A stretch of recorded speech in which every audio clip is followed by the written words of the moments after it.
Hello views, welcome to Deeps mathematics. So இந்த வீடியோவில் என்ன பார்க்க போகிறோம் அப்படி பார்த்தீங்கன்னா, சிம்பிள் இன்ட்ரெஸ்ட் அண்ட் காம்பவுண்ட் இன்ட்ரெஸ்ட்கான கிளாஸ் 2 தாங்க நம்ம பார்க்க போகிறோம்.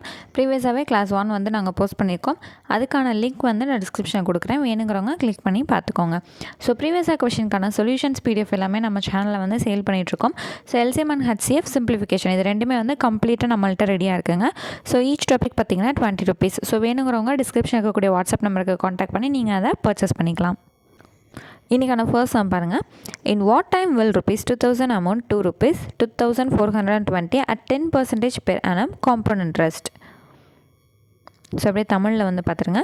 எத்தனை ஆண்டுகளில் ₹2000க்கு 10% கூட்டு வட்டி வீதத்தில் கிடைக்கும் தொகை ₹2420 ஆகும்? ஸோ என்னங்க கேட்டிருக்காங்க, கூட்டு வட்டி ஃபார்முலாவில் போட்டு நம்மளை மதிப்பீடு வந்து பண்ண சொல்லியிருக்காங்க. என்ன கண்டுபிடிக்க சொல்லியிருக்காங்க? என் எத்தனை வருஷம் இந்த அமௌண்ட் வந்து இத்தனை வட்டி வீதத்தில் இவ்வளோ அமௌண்ட்டாக எத்தனை வருஷத்தில் மாறும் அப்படிங்கிற விஷயத்த தான் வந்து கேட்டிருக்காங்க. அப்போ என்னங்க, அசல் தொகை கொடுத்துட்டாங்க, வட்டி கொடுத்துட்டாங்க, மொத்த தொகையும் வந்து நமக்கு கொடுத்துட்டாங்க. எத்தனை வருடங்கிறத மட்டும் கண்டுபிடிக்க போகிறோம். என்ன ஃபார்முலாவில்? கூட்டு வட்டி ஃபார்முலாவில் நம்ம கண்டுபிடிக்க போகிறோம். ஓகேங்களா? ஸோ சொல்யூஷன் வந்து பார்த்தலாம். அங்கே மார்க் பண்ணி காமிச்சேன் இல்லைங்களா, அசல் தொகை 2000, வட்டி வந்து 10%, மொத்த தொகை 2420. அப்போ எத்தனை வருஷம் அப்படிங்கிறத மட்டும் நம்ம கண்டுபிடிக்கணும்னா A = P of 1 + R/100 the whole power n. இந்த கூட்டு வட்டி ஃபார்முலா தான் நம்ம பொதுவாக கூட்டு வட்டி ஃபார்முலானாலே இது தானங்க யூஸ் பண்ணுவோம். ஸோ இதில் தான் பிரதியிட போகிறோம். மொத்த தொகை ஏங்கிறது என்னதுங்க, மொத்த தொகை, அதுக்கு என்னதுங்க 2420. Pங்கிறது வந்து அசல் தொகை, அதுக்கு 2000 அப்படின்னு கொடுத்துருந்தாங்க. ஆறுங்கிறது வட்டி வீதம் 10% கொடுத்துருந்தாங்க இல்லையா, நம்ம கண்டுபிடிக்க போகிறது இந்த எண் தான். ஸோ இந்த இடம் எண் அப்படிங்கிறது நம்மக்கிட்ட அப்படியே இருக்குது. ஓகேங்களா? இப்போ என்ன பண்ணலாம் அப்படின்னு பார்த்தீங்கன்னா, இந்த 10/100 இருக்கு இல்லையா, இதில் வந்து ஒரு ஜீரோ அடிச்சிட்டோன்னா 1/10 அப்படிங்கிறது நம்மள்ட்ட இருக்கும். இந்த 1 + 1/10 அப்படிங்கிறதுக்கு நம்ம அடுத்த ஸ்டெப்பில் LCM எடுக்கலாம். ஸோ அதுக்கு முன்னாடி என்ன பண்ணியிருக்கோம்னு பார்த்தீங்கன்னா, இந்த பெருக்கல்ல இருக்கக்கூடிய 2000 இந்த பக்கம் கொண்டு வந்தோன்னா என்ன வாங்க வரும், வகுத்தல் 2000 அப்படிங்கிறது நமக்கு வரும். இப்போ என்ன பண்ண போகிறோம், இந்த ஸ்டெப்புக்கு LCM எடுக்க போகிறோம்.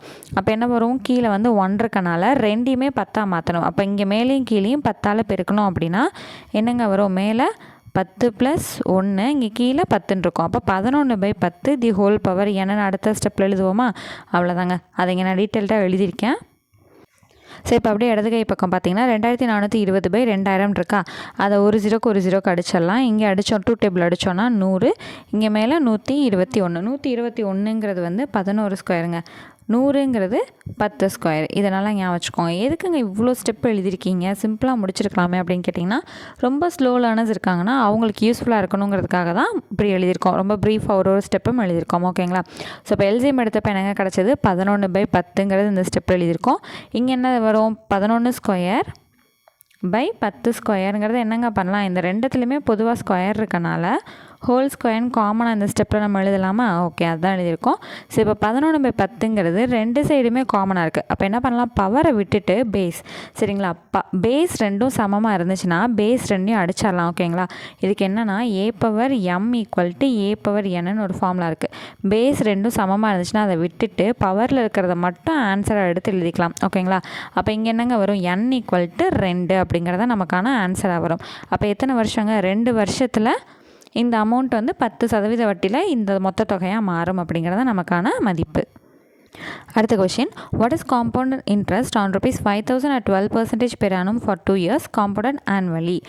5000க்கு 12% ஆண்டு வட்டியில் 2 ஆண்டுகளுக்கு ஆண்டுக்கு ஒரு முறை வட்டிக்கு கணக்கிடப்பட்டால் கிடைக்கும் கூட்டு வட்டியானது எவ்வளவு? இங்கே என்ன கொடுத்துட்டாங்க, அசல் தொகை கொடுத்துட்டாங்க, சதவீதம் எத்தனை, வட்டி வீதம் என்னென்னு கொடுத்துட்டாங்க, எத்தனை வருஷம்னு கொடுத்துட்டாங்க. கூட்டு வட்டியை வச்சு நம்ம மொத்த தொகையை மட்டும் கண்டுபிடிச்சா போதுமானது. அதே ஃபார்முலா தான். என்ன ஃபார்முலாங்க, A = P of 1 + R/100 the whole power n. இதே ஃபார்முலா தான் நாங்கள் இது பண்ணி காமிச்சோம் இல்லைங்களா. ஒரு நிமிஷங்க, அவங்க கேட்டிருக்கிறது வந்து மொத்த தொகை கேட்கல, சாரி, கூட்டு வட்டி தான் கேட்டிருக்காங்க. அப்போ என்னங்க, I = என்னங்கிறத நம்ம கண்டுபிடிக்க போகிறோம். சாரிங்க, தப்பாக சொல்லிட்டேன். ஓகேங்களா? சரி, இப்போ என்ன பண்ணணும், நமக்கு தெரிஞ்சது எல்லாமே எடுத்து எழுதியாச்சு. I தான் நம்ம கண்டுபிடிக்க போகிறோம். ஸோ நமக்கு தெரிஞ்ச formula A = P of 1 + R/100 the whole power n. ஏங்கிற இடம் நமக்கு என்னன்னு தெரியாது. ஓகேங்களா? இப்போ இந்த பகுதியை கண்டுபிடிச்சோம் அப்படின்னா நமக்கு என்ன கிடைக்கும், ஏவோட மதிப்பு கிடைக்கும். அந்த மதிப்பு கூட அசல் தொகையை கழிச்சோம் அப்படின்னா நமக்கு கூட்டு வட்டி வந்து கிடைக்கும். சரிங்களா? அதுக்காக தான் இப்போ இந்த ஸ்டெப் வந்து பண்ண போகிறோம். அப்போ A = Pங்கிற இடத்துல 5000, Rங்கிற இடத்துல 12, Nங்கிற இடத்துல 2 பிரதியிட்டுறோம் இல்லைங்களா. பிரதியிட்டதுக்கப்புறம் இந்த 12/100 100 அடித்து கொடுத்தீங்கன்னா 3/25 அப்படிங்கிறது கிடைக்கும். ஓகேவா? இப்போ 3/25 இருக்குது. இந்த 25 இங்கே கீழே எல்சிஎம் எடுக்கிறோன்னா மேலே கீழே 25ஆல் பெருக்கியிருப்போம். அப்படி பெருக்கிறப்ப என்னங்க வருது, கீழே ஒரே கோடு போட்டு ஒரு 25 எழுதிடுறோம், மேலே 25 + 3. ஓகேவா? அப்போ 25 + 3ங்கிறது அடுத்த ஸ்டெப்பில் என்னவா எழுதுவோம், 28/25 தி ஹோல் ஸ்கொயர்னு எழுதுவோம். அப்போ ஹோல் ஸ்கொயர் என்ன பண்ணணும், 2 தடவை பிரித்து எழுதலாமா, 28 × 28/25 × 25ன்னு எழுதலாமா. இந்த 5000த்தையும் 25 × 25 அடித்து கொடுக்குறோம் அப்படின்னா மிச்சம் இந்த நியூமரேட்டரில் 8 மட்டும் இருக்கும். இடம் இல்லாதனால கீழ் பக்கமாக எழுதிட்டு வந்திருக்கேங்க. அப்போ ஏங்கிற இடத்துல மிச்சம் என்னென்ன இருக்குது, 8 × 28 × 28 இருக்குது. மொத்தமாக பெருக்கணும் அப்படின்னா 6272 அப்படிங்கிறது நமக்கு கிடைக்குது. ஆரம்பத்தில் நான் என்ன சொன்னேன், வட்டி வேணுங்கிறப்ப மொத்த தொகையிலேருந்து அசல் தொகையை கழிச்சா வட்டி கிடைக்கும்னு சொன்னேன்னா, மொத்த தொகை இப்போ நமக்கு எவ்வளோ கிடச்சிருக்கு, 6272, அசல் தொகை 5000னு கொடுத்துருந்தாங்களா. ஸோ இதை பார்த்தோன்னே என்ன சொல்லலாம், 6272லேருந்து 5000 போச்சுன்னா 1272 தான் இதுக்கான வட்டி. ஓகேங்களா? அடுத்து 3ஆம் சம் பார்த்தலாம். In what time will rupees 13,000 amount to 15,080 at 8% simple interest per annum? ஆண்டுக்கு 8% தனி வட்டி வீதத்தில் ஒரு தொகை ரூபாய் 13,000 எத்தனை ஆண்டுகளில் 15,080 உயரும்? ஸோ என்ன கேட்டிருக்காங்க, தனி வட்டி ஃபார்முலாவை வச்சு எத்தனை வருஷத்தில் இது மாறுதுங்கிறது கேட்டிருக்காங்க. அப்போ நமக்கு அசல் தொகை தெரியும், மொத்த தொகை தெரியும், சதவீதம் தெரியும், எத்தனை வருஷம்னு மட்டும் நம்ம கண்டுபிடிக்கணும். ஓகே, இப்போ பாருங்கள், நமக்கு என்னென்ன தெரியுங்கிற இடத்துல இருக்கோமா, அசல் தொகை தெரியும், சதவீதம் தெரியும், மொத்த தொகை தெரியும், வருஷம் கண்டுபிடிக்கணும். அப்போ அதுக்கு முன்னாடி நமக்கு என்னங்க தெரிஞ்சிருக்கணும், வட்டி எவ்வளவுங்கிறது நமக்கு தெரிஞ்சுக்கணும். வட்டி கண்டுபிடிக்கிறதுக்கு கூட்டு வட்டி தனி வட்டி ரெண்டுலேயுமே ஒரே ஃபார்முலா தாங்க. ஒரே ஃபார்முலா என்னது, A - P மொத்த தொகையிலேருந்து குறித்த அசல் தொகையை வந்து கழிக்கணும். 15,080லேருந்து 13,000 நம்ம கழிக்கிறோம் அப்படின்னா என்னங்க கிடைக்கும், 2080 அப்படிங்கிறது கிடைக்கும். ஓகே, இப்போ தனி வட்டி ஃபார்முலாவுக்கு வருவோம். I = P/100ங்கிறது நம்ம எல்லாருக்குமே தெரிஞ்ச விஷயம் தான், தனி வட்டி ஃபார்முலா. இப்போ நமக்கு என்ன தேவை, இந்த n மட்டும் தேவை. அப்போ இந்த n மட்டும் இந்த பக்கம் வச்சுட்டு மிச்சத்தை எல்லாத்தையும் அந்த பக்கம் அனுப்பிச்சோன்னா என்னங்க வரும், கீழே இருந்த 100 மேலே வந்துடும், I × 100, இங்கே மேலே இருந்த Pயும் Rயும் கீழே வந்துடும். அவ்வளோதான். இப்போ தெரிஞ்ச மதிப்பு எல்லாத்தையும் என்ன பண்ண போகிறோம், பிரதியிட போகிறோம். அப்போ n = ஐங்கிற இடத்துல 2080 இப்போ தானே கண்டுபிடிச்சோம், × 100 / அசல் தொகை 13,000 கொடுத்துருந்தாங்க, வட்டி வீதம் 8ன்னு கொடுத்துருந்தாங்க. இது எல்லாத்தையுமே அடிச்சிங்க அப்படின்னா என்னங்க கிடைக்கிது, 2.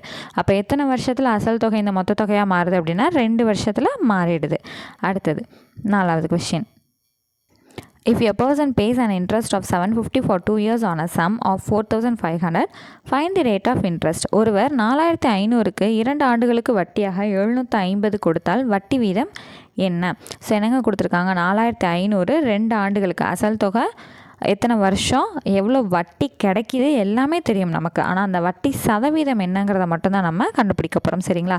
அசல் தொகை 4,500 வட்டிக்கு கொடுக்குறாங்கன்னு தெரியுது, அவங்க கிடைக்கிற வட்டி 750ன்னு தெரியும், எத்தனை வருஷம், 2 வருஷத்துக்கு கொடுத்தாங்க. அப்போ அந்த சதவீதம் என்னங்கிறத மட்டும்தான் நம்ம கண்டுபிடிக்க போகிறோம்.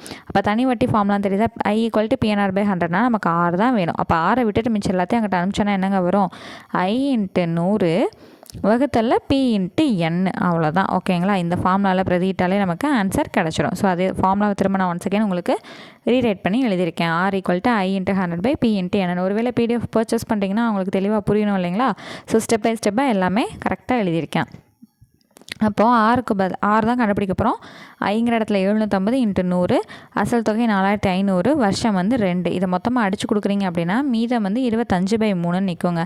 அந்த 25/3க்கு வகுத்தில் எடுக்கிறீங்க அப்படின்னா 8 3 24ங்களா, மிச்சம் 1, மீதத்தை மேலே போடணும், எதால் வகுத்தமோ கீழே போடணும், இந்த கோஷன்ட்டை தூக்கி சைடில் போடணும். இதுதாங்க 8 × 1/3%. 6ங்கிறது இவ்வளோ தான் நமக்கு கிடச்சிருக்கு. இன்றைக்கான கடைசி கணக்கு பாருங்கள். A sum of 6,000 amounts to 7,200 in 4 years under simple interest. What is the percentage rate of interest? 6,000 அசலானது 4 ஆண்டுகள் தனி வட்டியுடன் சேர்த்து 7,200 தொகையாக அதிகரிக்கிறது எனில் தனி வட்டிக்கான சதவீதம் என்ன? ஸோ இங்கே வந்து என்னங்க கண்டுபிடிக்க போகிறோம், டைரெக்டாக தனி வட்டி தான் கண்டுபிடிக்க போகிறோம். ஓகேங்களா? சாரிங்க, அந்த தனி வட்டிக்கான சதவீதம், சாரிங்க, 6 தான் வந்து நம்ம கண்டுபிடிக்க போகிறோம். நமக்கு தான் I வந்து எப்படி தெரியும், இதையும் மைனஸ் பண்ணோன்னா நமக்கு I தெரிஞ்சிடும் இல்லைங்களா? ஸோ அசல் தொகை எவ்வளோ தெரியும், 6,000 அப்படிங்கிறது தெரியும். மொத்த தொகை நமக்கு எவ்வளோ கொடுத்துருக்காங்க, 7,200 அப்படிங்கிறது நமக்கு கொடுத்துருக்காங்க. மொத்த தொகை 7200. அப்போ இந்த 6000 7200 கழிச்சோம் அப்படின்னா நமக்கு என்ன கிடைக்கும்? தனி வட்டி கிடைக்கும். 6000 7200 கழிச்சோன்னா 1200 நமக்கு கிடைக்கும் இல்லைங்களா? சரி, வருஷம் 4 கொடுத்துருந்தாங்க, வட்டி வீதம் தான் நம்ம கண்டுபிடிக்க போகிறோம். அப்போ ஆர் அப்படின்னு வேணும்னா நமக்கு என்னங்க தெரியும்? I × 100 P × N. ஐங்கிற இடத்துல 1200 × 100, பிங்கிற இடத்துல 6000, என்னங்கிற இடத்துல 4. இது எல்லாத்தையும் மொத்தமாக அடிக்கலாங்க. அடித்தோம் அப்படின்னா என்னங்க வரும்? 3 0க்கும் மேலே இருக்க 3 0க்கும் அடிச்சிருங்க. இது 1 4 is 4ங்க. சாரி, இது இருக்கட்டும். 1 6 is 6. இது அடிச்சிங்கன்னா 2 6 are 12 0. 1 4 is 4. இது அடிச்சிங்கன்னா 5 4 are 20. மொத்தமாக அடிச்சிங்க அப்படின்னா வட்டி வீதம், தனி வட்டிக்கான வட்டி வீதம் வந்து 5% அப்படிங்கிறது நமக்கு கிடைக்கும். ஒருவேளை நம்ம எழுதி போடுறது வந்து ரொம்ப அப்படியே கடகடன் வாசிட்டு போகிற மாதிரி இருக்குங்க, சரியாக புரியலை, முன்னாடியுமே இந்த எம்டி ஸ்பேஸில் எழுதி காட்டுங்க அப்படின்னு சொன்னீங்கனாலுமே ஓகே தான். உங்களோட சஜஷன்ஸ் பொறுத்து தான் நம்ம வந்து கொண்டு போயிட்டுருக்கோம். ஸோ இது புரியுது, இது டக்கு டக்குன்னு போகிற மாதிரி இருக்குது அப்படின்னா இனிமேல் ரெகுலராக இப்படியே நம்ம ஃபாலோ பண்ணிக்கலாம். இல்லை எனக்கு புரியலை, நீங்கள் முன்னாடி மாதிரி வந்து அப்படியே கொஷினை வாசிக்க சம்மை வந்து சால்வ் பண்ணுங்கள், அதான் நல்லாயிருக்கு அப்படின்னா அதையும் கமெண்ட் செக்ஷனில் தெரியப்படுத்துங்க. ஸோ இந்த பிடிஎஃப்லாம் நீங்கள் வாங்கணும் அப்படின்னு நினச்சிங்கன்னா வாங்கி வச்சுக்கிட்டால் ஈஸியாக இருக்கும் படிக்கிறதுக்கு அப்படின்னு நினச்சிங்க அப்படின்னா டிஸ்கிரிப்ஷனில் இருக்கக்கூடிய வாட்ஸ்அப் நம்பருக்கு நீங்கள் காண்டாக்ட் பண்ணி இதை நீங்கள் பர்ச்சேஸ் பண்ணிக்கலாம். ஈச் டாபிக் வந்து 20 rupees தான். இப்போ நம்மள்ட்ட கம்ப்ளீட்டாக ரெடியாக இருக்கிறது பார்த்திங்கன்னா 2 டாபிக் ஃபுல்லாக கம்ப்ளீட்டாக ரெடியாக இருக்குது. எல்சிஎம் அண்ட் ஹச்சிஎஃப்பும் சிம்பிளிஃபிகேஷன் டாபிக், இது ரெண்டும் த்ரூ அவுட்டாக கம்ப்ளீட்டாக இருக்குது. மற்ற ஒரு 5 டாபிக் வந்து ரெகுலராக கிளாஸ் போக போக உங்களுக்கு நாங்கள் ஃபார்வர்ட் பண்ணி விட்ருவோம். ஸோ பர்ச்சேஸ் பண்ணணும்னு நினச்சிங்கன்னா டிஸ்கிரிப்ஷனுக்கு கூடிய நம்பருக்கு காண்டாக்ட் பண்ணி பர்ச்சேஸ் பண்ணிக்கோங்க. தேங்க்யூ.